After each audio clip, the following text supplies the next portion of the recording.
they're sourcing some of this material just to add to the lean product to make a flavor profile ground beef. Ground beef is the fastest growing part of the beef industry right now.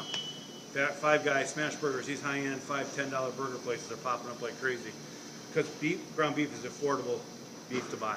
This muscle right here, what's the market on this today? Probably $6 to $7. $6 to $7. This is probably going to a grinder at about 99 cents to $1. Add that to a round that we had over here in that big bag at $2, and you get a good $2.50, $3 cost burger with some good flavor profiles. But would that whole piece be in the grind? They might be. They may take some of it off. Depends on what the lean they have to get to. Yeah. You know, if they're getting to a 75-25 lean, 80-90, or 80-20, I mean, or 90-10, you know, it depends on lean they want to get. You look at that signature burger that we buy from Burger Maker. Yeah. That goes into that. Okay, that's that loin tail. That's that porterhouse tail that goes into it. That loin tail. Some guys are grinding short ribs. Some guys are taking that nose off the brisket. You can cook that brisket fat to 180 and it'll still be flavorful and juicy. You cook a round fat to 180 and it's watery and dry.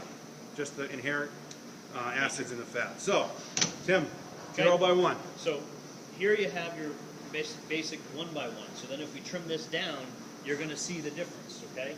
But when you look at customers may ask you for a price on 1 by 1s or a 0 by 1, okay? The 0 by 1 is always going to cost you more because you're going to get a higher yield out of it, okay? There are going to be times when there's probably a 50 or 60 cent a pound spread between the two.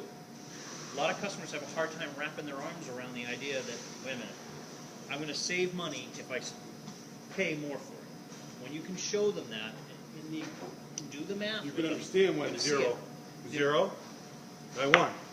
Exactly. The biggest thing is the fat cap on the top. On a 0 by 1 strip, it's going to be trimmed down so you're about a quarter inch, maybe a half inch. On a 1 by 1, there's no requirement to how thick that could be. We've seen it come through with an inch of fat across the top. So by the time you trim that down, again, your yield way down. So if a customer buys a 1 by 1, yep, they're basically going to get it in and have a substantial amount of waste. Bingo.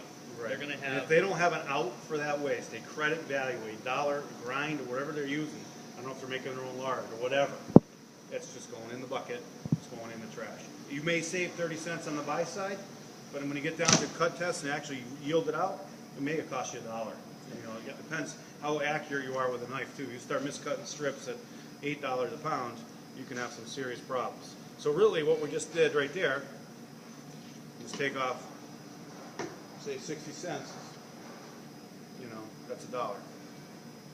That weighed about a pound. A little over a pound, yeah. So, again, they would separate that at a packer level today and get your LFTB. What's that? We'll talk about LFTB later. It's for another day. What's that? That You what heard they about the pink inject? slime, right? Yeah. Oh, yeah. Lean fat